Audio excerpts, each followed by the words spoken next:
नमस्कार मित्रों, आज हम कक्षा 9वीं विषय गणित में प्रश्नावली 2.3 के बारे में पढ़ेंगे।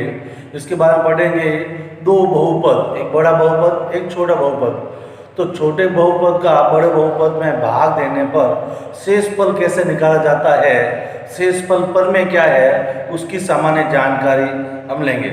तो पहला है शेषफल प्रमेय। तो शेषफल प्रमेय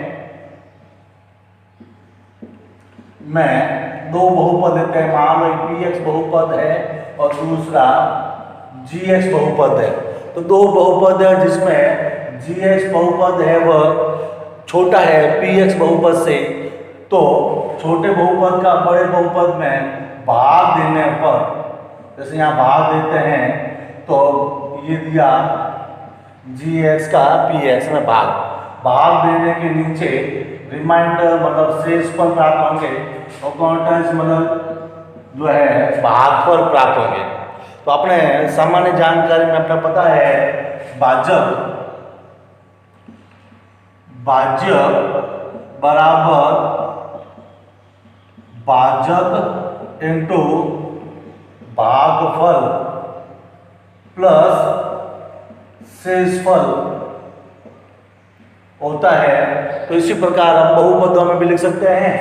px प्राप्त करने का मतलब है भाजक प्राप्त करने का मतलब है px बराबर gx का qx से गुणा मतलब भाजक इंटू भागफल, तो gx इंटू qx और लास्ट में लिखा हुआ शेषफल रिमाइंडर बराबर rx। इस प्रकार से बहुपद को जो है इस प्रकार से लिखा जा सकता है px बराबर है gx into qx plus rx। तो दो बहुपदों में भी जो है भाग देकर प्राप्त किया जा सकता है। अब हम देखेंगे कि यहाँ पर जो है जो शेषफल प्रमेय के आधार पर शेषफल किस प्रकार से निकालते हैं। तो बहुपदों में दो विधि है, छोटे बहुपद का बड़े बहुपद में भाग देने पर शेषफल ज्ञात करने के लिए एक तो सामान्य विधि है जिसमें भाग दिया जाता है, दूसरा वह प्रकार है कि बिना भाग दिए भी शेषफल प्राप्त किया जा सकता है। उसमें ये होता है कि छोटा जो बहुपद है, जैसा यहाँ पर छोटा बहुपद gx है, उसका शून्यांक निकाल लो। शून्यांक निकालने का यहाँ पर रैखिक शून्यांक के बारे में पढ़ रहे हैं। इसका मतलब है रैखिक शून्यांक के लिए उसको जीरो के तुल्य करके पक्षांतर करके उसका शून्यांक ज्ञात कर लो और शून्यांक ज्ञात करने के बाद में जो है उसका उसमें शून्यांक बड़े बहुपद में रख दो। जो अंतिम शेष बचेगा वो उसका क्या होगा, शेषफल। दिया हुआ है पहले प्रश्न में px है x घात 3 plus 3x square plus 3x plus 1। अब इसके अंदर x माइनस 1/2 x प्लस 5 और 5 प्लस 2x का भाग देकर शेषफल ज्ञात करना है। और शेषफल ज्ञात करने के सबसे आसान तरीका है इसका शून्यांक निकालना। मतलब जैसे पहला प्रश्न ले रहे हैं x माइनस 1/2 का शून्यांक ज्ञात कर लो। शून्यांक ज्ञात करने के लिए चूंकि घात बड़ी से बड़ी 1 है तो उसका रैखिक बहुपद का शून्यांक निकालने का तरीका है उसको 0 के बराबर कर दो। अब इसका पक्षांतर कर देते हैं तो x का मान आ गया 1/2। अब इसका शून्यांक इसके अंदर रखेंगे, जो अंतिम बचेगा वह उसका शेषफल कहलाएगा। तो इसमें px अपने पास में दिया हुआ है x घात 3 plus 3x square plus 3x plus 1। अब यहाँ पर x के स्थान पर जो रखेंगे 1/2। तो 1/2 रखने पर जहाँ भी चर है x वहां पर 1/2 रख देते हैं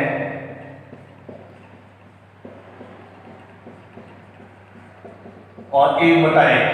अब आप लोग इसके घन करेंगे तो 1/2 का घन 1 का घन 1 गुणा 1 गुणा 1 होता है और 2 का घन है वह 8 होता है। अब यहाँ पर वर्ग करने वाले हैं तो 1 का वर्ग 1 और 2 का वर्ग 4 और 3 का गुणा 1 से तो 3/2 और 1/1 ऐसा लिख सकते हैं। अब यहाँ पर 3 का गुणा 1 से तो 1/8 प्लस 3/4 प्लस 3/2 प्लस 1/1। चूंकि अब सबका ये जो लसन है वह आ रहा है हमारा 8। तो 8 का भाग 8 में 1 1 का 1 से गुणा तो 1 4 का भाग 8 में 2 बार, 2 का गुणा 3 से तो 6 और 2 का भाग 4, 4 3 12, 1 का भाग 8, 8 का गुणा कर लिया। इस प्रकार सबके जोड़ करते हैं तो 27/8 P 1/2 का मान जो है 27/8 मतलब अपना x माइनस 1/2 का भाग इसके अंदर देते हैं, अंतिम जो शेषफल है वह 27/8 बचता है। अगर भाग सामान्य विधि से दिया जा सकता है और शून्यांक निकाल के भी दिया जा सकता है। तो अपन शून्यांक निकालने के बाद शेषफल ज्ञात हो रहा है वह 27/8, ये इसका शेषफल है। इसको समझने के लिए इसके कुछ और प्रश्न करके देखते हैं। जैसे इसका चौथा प्रश्न ले लें। कुछ प्रश्न इसमें लिखे हुए नहीं है, वह जो है शेष गलत कार्य के अंदर रहेंगे। जैसे पहला नहीं है, फिर चौथा है सीधा। तो x प्लस पाई, अब भाग देने के लिए सबसे पहले अपने को करना उसका शून्यांक निकालना। तो शून्यांक के लिए इसको 0 की तुल्य करेंगे।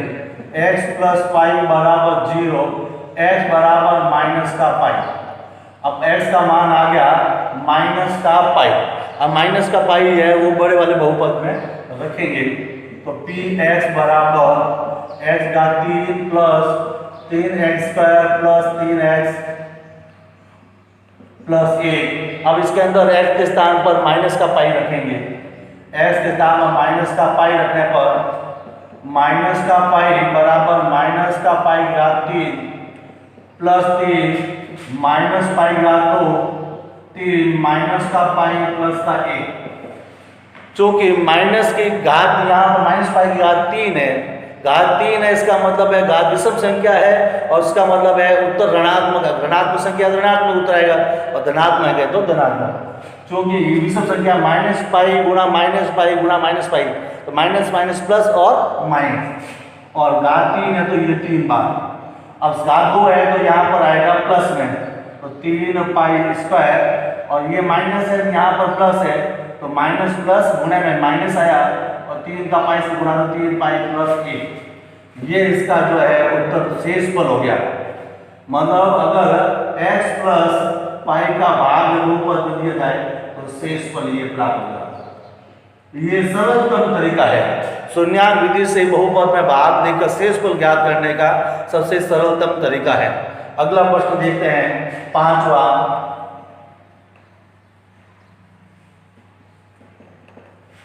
प्रश्न में दिया हुआ है 5 प्लस 2x। अब शून्यांक के लिए इसको 0 के तुल्य करेंगे। 5 प्लस 2x बराबर 0। पहले अचर पद का पक्षांतर होता है, यहाँ 2 का नहीं होगा, पहले 5 का पक्षांतर होगा। तो चर के साथ अचर जुड़ा हुआ होता है उसका या घटा हुआ होता है उसके पहले पक्षांतर होता है। तो ये 5 का पक्षांतर होगा, प्लस का जाकर माइनस हो गया। अब जो गुणांक है वो जाएगा भाग में, 2 गुणे में हो जाएंगे भाग में, तो -5/2। तो 5 प्लस 2x का शून्यांक है जो प्राप्त हुआ x बराबर -5/2। अब इसका शून्यांक इसके अंदर रखने पर px बराबर x का 3 plus 3x² plus 3x plus 1। अब शून्यांक यहाँ पर अपन रखेंगे -5/2। तो p -5/2 -5/2 की घात 3 -5/2 की घात 2 3 -5/2 और प्लस 1। चूंकि घात विषम संख्या तो उत्तर ऋणात्मक में आएंगे, और 5 का घन है वह 125 और 2 का घन है वह 8।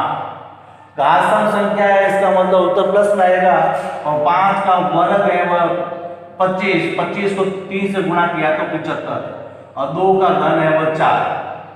और यहाँ प्लस माइनस माइनस और 5 किया 15/2 1/1।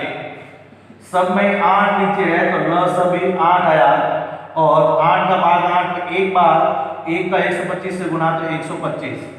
ये माइनस 4 का भाग 8 में 2 बार, 2 का गुणा जो 75 से करने पर 150।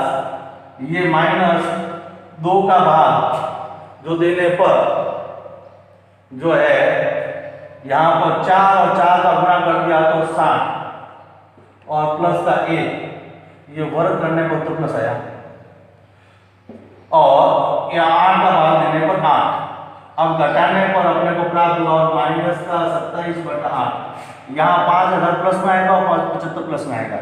इस प्रकार से -5/2 ये जो है -27/8 जो है वो इसका शेषफल है।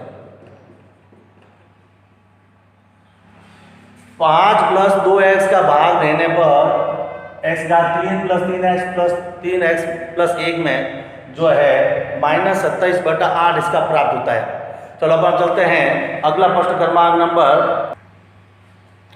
तो प्रश्न क्रमांक नंबर 2 में देखते हैं x का 3 - ax² + 6x - 1 को x - 1 से भाग देने पर शेषफल ज्ञात करना। तो शेषफल में अपन यहाँ देखते हैं दो बहुपद है। एक बहुपद है px, x का 3 - ax² + 6x - 1। दूसरा बहुपद है gx, x का x - 1। अब यहाँ पर घात 1 है, यहाँ पर घात 3 है। इसका मतलब gx छोटा है और px क्या है, बड़ा। तो छोटा का बड़े के अंदर भाग देने पर शेषफल ज्ञात करना। उसका सबसे आसान तरीका है शून्यांक निकाल कर रखना। तो gx का शून्यांक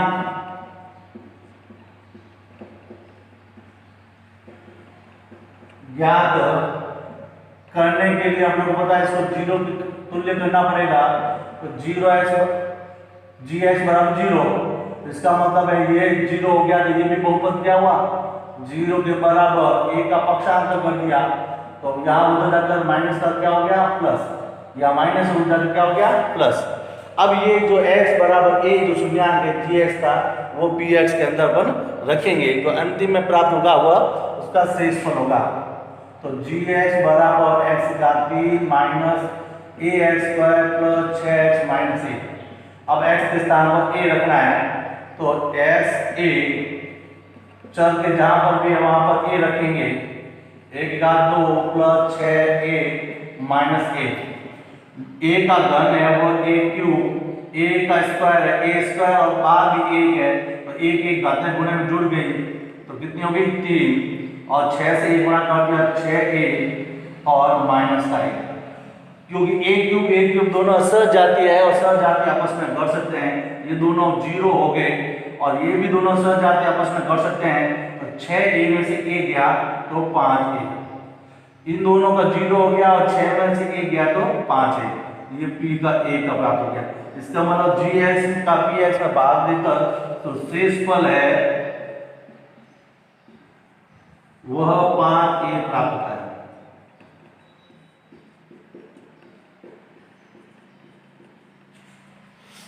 इसी प्रकार इसका अपन तीसरा प्रश्न करेंगे। तो 2.3 प्रश्नावली का अंतिम तीसरा प्रश्न है। उसमें कहा हुआ है कि जांच कीजिए 7 + 3x, ये एक बहुपद, 3x³ + 7x ये दूसरा बहुपद का एक गुणनखंड है कि नहीं है। मतलब 7 + 3x जो बड़ा बहुपद है 3x³ + 7x का गुणनखंड है कि नहीं है। गुणनखंड के बारे में समझ जानकारी है। जैसे 12 लिया, 12 का गुणनखंड है वह 4 × 3 अपन लिख सकते हैं। इसका मतलब 4 का भाग 12 में देने पर शेषफल 0 प्राप्त होता है। 3 का भाग 12 में देने पर शेषफल 0 प्राप्त होता है। इसका मतलब है कोई किसी का गुणनखंड है तो उसका भाग उसके अंदर देने पर उसका शेषफल है वो 0 प्राप्त होता है। तो यहाँ पर अपने को छोटा बहुपद है 7 + 3x, बड़ा बहुपद है 3x³ + 7x का गुणनखंड है कि नहीं है। इसका मतलब छोटा जो 7 + 3x का शून्यांक निकालेंगे। शून्यांक बड़े बहुपद में रखने पर अगर शेषफल 0 हो जाता है तो कहेंगे गुणनखंड है, नहीं तो गुणनखंड नहीं है। यहाँ पर दो बहुपद है। तो बड़ा वाला है px 3x³ + 7x, दूसरा है gx 7 + 3x। अब छोटे वाला का इसका गुणनखंड है कि इसके लिए gx का शून्यांक निकाल के इसके अंदर रखेंगे। अगर शेषफल 0 प्राप्त हो जाता है तो कहेंगे वह गुणनखंड है या तो नहीं। तो शून्यांक निकालने के लिए सबसे पहले, क्योंकि रेखीय बहुपद है gx, तो इसको शून्यांक के लिए इसको 0 के तुल्य करेंगे, तो gx का मान हो जाएगा 0, क्योंकि ये 0 है इसका मतलब 7 है प्लस 3x का मान है वो 0 के बराबर होगा। तो 3x बराबर 7 का पक्षांतर करने पर प्लस का हो गया माइनस, और 3 है वो भाग वाला गया, गुणे वाला गया भाग में। इसका मतलब है इसका शून्यांक प्राप्त हुआ -7/3, 7 + 3x का शून्यांक प्राप्त हुआ -7/3। अब इसका px रखेंगे, अगर शेष पर 0 प्राप्त होएंगे तो कहेंगे गुणनखंड है, नहीं तो गुणनखंड नहीं है। तो ये हुआ px बराबर 3x³ + 7x। अब x के स्थान पर जो अपना रखना है -7/3, तो p के जहाँ भी चर है वहाँ पर रखेंगे -7/3, 3 -7/3 3 प्लस 7 -7/3 3। अब घन करने पर 3, अब इसका घन करेंगे क्योंकि घात माइनस है, विषम संख्या है तो उत्तर भी ऋणात्मक आएगा। और 7 का घन है 3 4 3 343, और 9 का घन है वो 27, 3 का घन है वो 27, सॉरी। यहाँ पर देखते हैं तो 7 और घात है यहाँ पर 1 ही है, तो ऋणात्मक लेना है, और 7 का गुना 7 से जो लेते हैं प्लस का गुना माइनस से, 7 और 7 49/3। चूंकि ये 3 से 27 कट गया 9 बार, -343/9 और -49/3। अब ये दोनों का जो है जो अपने को प्राप्त हो गया लसन 9 का भाग 9 में 1 बार, और 343 से गुणा किया 343, माइनस का भाई माइनस, और 3 का भाग 9 में देने पर 3 और 3 का गुणा कर दिया, 9 × 27 असला के 2 12 2 14। इसको जोड़ देते हैं तो 10 असला के 1 8 9 4 1 5 माइनस के 9। इस प्रकार से जो है -590 जो कि 0 नहीं है, इसका मतलब है वह गुणनखंड नहीं है। गुणनखंड है वह, सॉरी यहाँ पर 400, गुणनखंड